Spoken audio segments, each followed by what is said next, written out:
How's it going, guys? Bibi here with another anime news. Now I know it's been too long since I've done an anime news and I'm really sorry about that.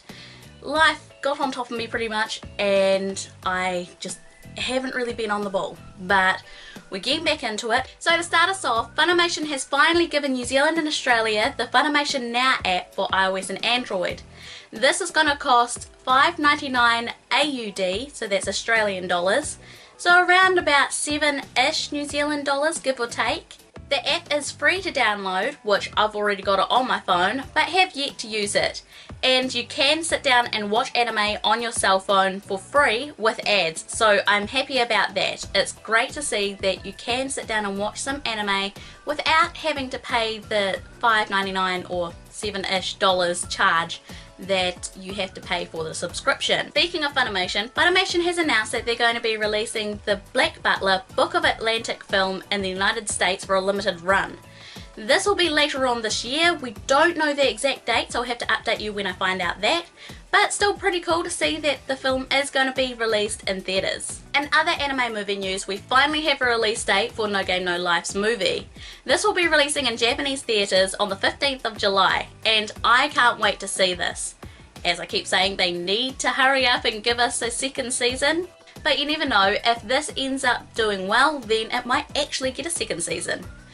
Either that or the movie finishes off the series, so we'll just have to wait and see. Crunchyroll has announced that Carbonary of the Iron Fortress's compilation films is going to be released in US theatres. This is going to be very soon, on April 28th. This will be a part of Crunchyroll's anime movie night and will be playing on the same day. Brey is also getting 2 compilation films and a new theatrical anime project, so that's exciting. The first film is going to be called Free Timeless Medley Bonds and will be releasing in Japanese theatres on the 22nd of April. And the second is called Free Timeless Medley Promise, and this will be releasing in Japanese theatres on July 1st. Both films will have new footage, and as for the new project, this is going to be a sequel to the Timeless Medley movies and is called Free Take Your Marks and will be in Japanese theatres this fall. So it's great to see that the franchise isn't dead and they're still doing something with it. So I'm looking forward to seeing what they do. And even more anime movie news, Girls on Panzer is also getting a theatrical release with its first 6 episodes of the last anime. This will be releasing in 59 Japanese theatres on the 9th of December. The Pokemon movie I Choose You is selling advance tickets for the movie, and these tickets are rather special because they have a code for Ash's Pikachu. And the special thing with this Pikachu is that they have one of Ash's hats from the anime. So there's 6 to choose from and you can get these Pikachus on different days. So depending on what day you got the ticket is what hat the Pikachu is going to have. You can go and check the link down below for all the information as to what date and what moves it has. But still pretty cool nonetheless. I really want this Pikachu. As for the advance tickets, these go on sale from April 15th, so very soon. And last up in anime film news, Sentai Filmworks has announced that they've got the licenses for Tamako Market's Tamako's Love Story film, Love Chinibyo and Other Delusions Riko's Vision, and both of the Beyond the Boundaries films. They plan to release these sometime in 2017 on both Blu-ray and DVD, but we don't know when. Now, I just really hope that these are gonna be dubbed because I want to see all these films in English. In other anime news, the spring season has finally come and we've got some interesting information. So My Hero Academia Season 2 is one of the very hyped up series that everyone is looking forward to.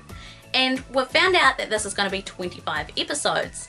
You can go and watch this on Crunchyroll, or you can go and watch the first 6 episodes of the series on Funimation's website. So that's pretty cool. Meanwhile, Attack on Titan Season 2, the series that has been delayed for, what, 2 years, is only going to have 12 episodes. So people aren't too happy about this.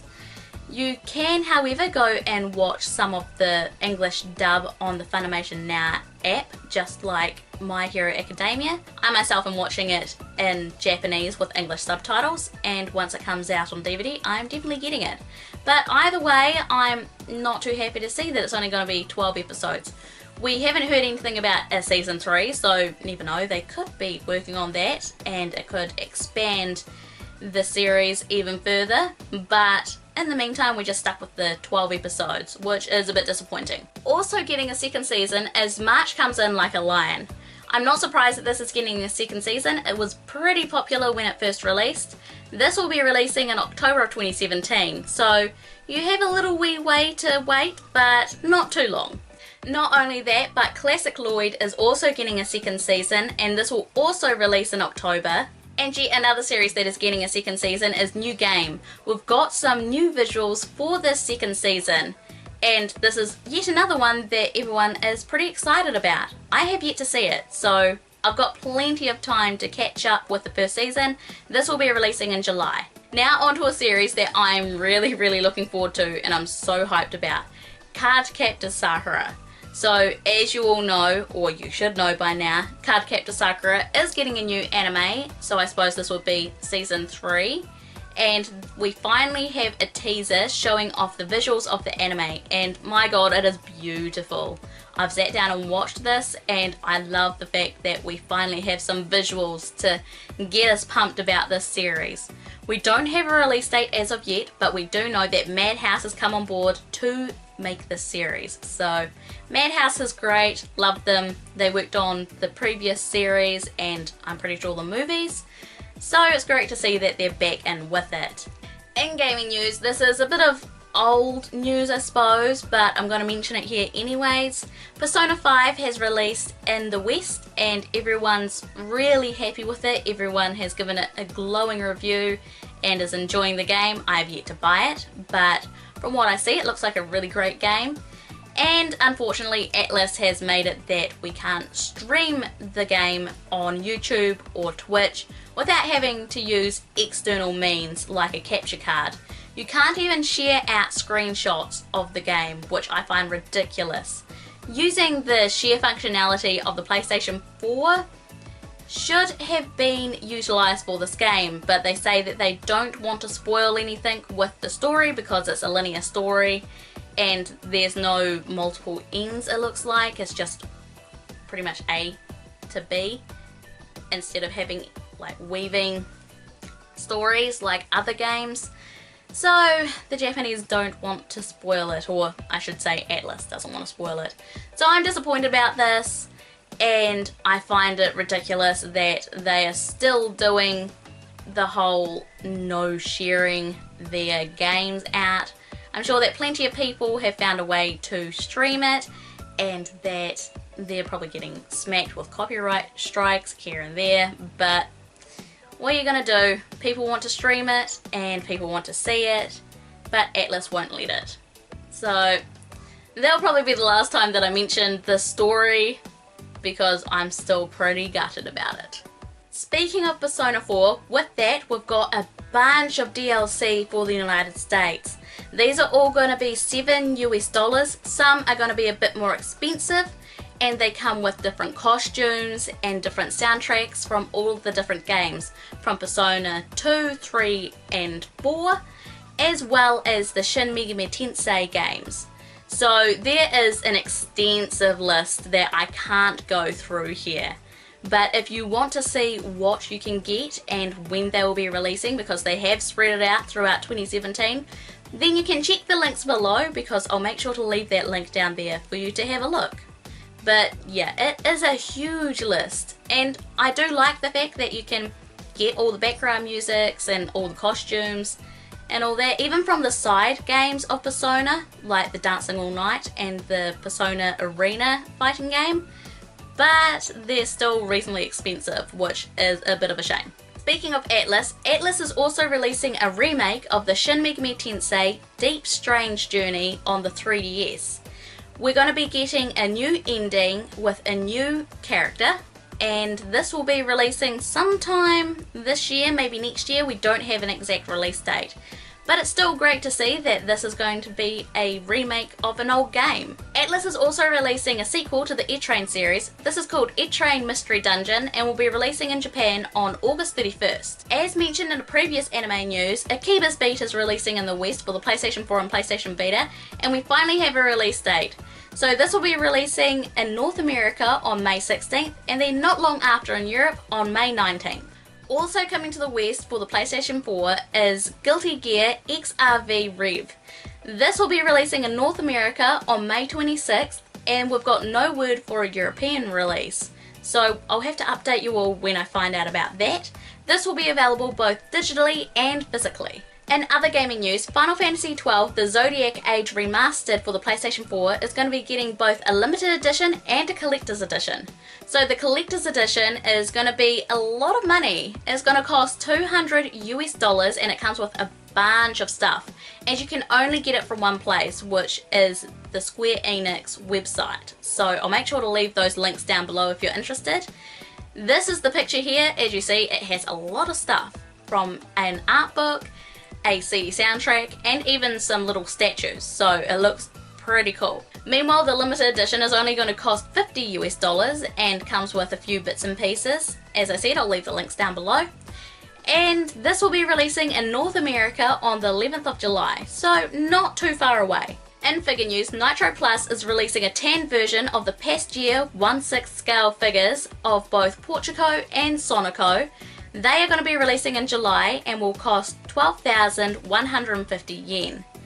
They are beautiful figures, and the interesting thing about them is that their breasts are squishy. I own the original version of the Sonico past year and I love her. So I highly suggest anyone go and pick them up if you're interested. You can find them on AnimeAmino and I'll leave the link down below.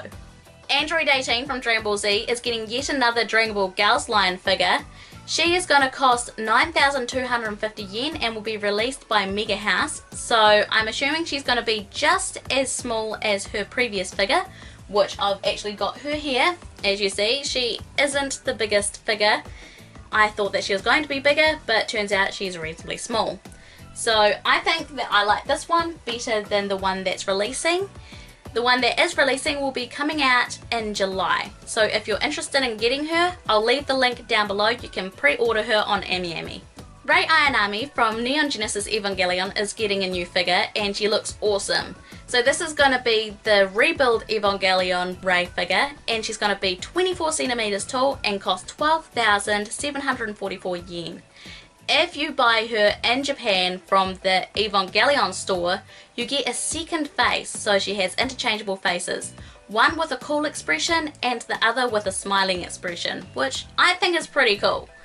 She is going to be releasing in October and I think she is beautiful. I'm pretty sure you can find her on AnimeAmino. If you can, if I can, I'll make sure to leave the link down below for you. Last up in anime news, and Lala from Two Love Ru is getting a life-size figure to commemorate the finishing of the manga. So we don't know how much she's going to cost, but I'm pretty sure she's going to be pretty expensive, and we don't know when she's releasing. All we know is what she's going to look like here. We don't have any other pictures to go off of, but I think it's pretty cool that she's getting a life-size figure. So the pre-orders for this is going to be opening up at the end of April. So if you have a lot of money and you want this, then check the links down below and you can get yourself a life-size Lala. And that's all the anime news I have for you today. What was your favourite article, and is there anything that you're looking forward to? Let me know in the comments below. I look forward to reading them all. Again, I'm really sorry that it's been a long time since I did an anime news, over a month now, but we're getting back into it and there should not be any interruptions. But you know how it goes, life can be a bitch. But if you did enjoy this video and you're happy that it's back, please make sure to hit that like button and share it out to all your friends. I'd really appreciate it and it helps me out a lot. Also, if you're new around here, please check out the rest of my channel. I've got anime news, anime figure reviews and anime recommendations on there, as well as live streams of Disgaea 5 and Minecraft, where I'm building a lot of different anime type builds, from Pokemon, Dragon Ball Z, and anything that I can come up with really. So make sure to check out all that. I'm on social media. I've got a Twitter and a Facebook, and I'm online constantly, and I've also got a Discord, so check down in the links below. I've got all my socials down there. If you want to see more from me and more videos like this, then please make sure to subscribe for a wide range of anime content. From Moi to Mika, thanks for watching and I'll see you next time. Bye bye!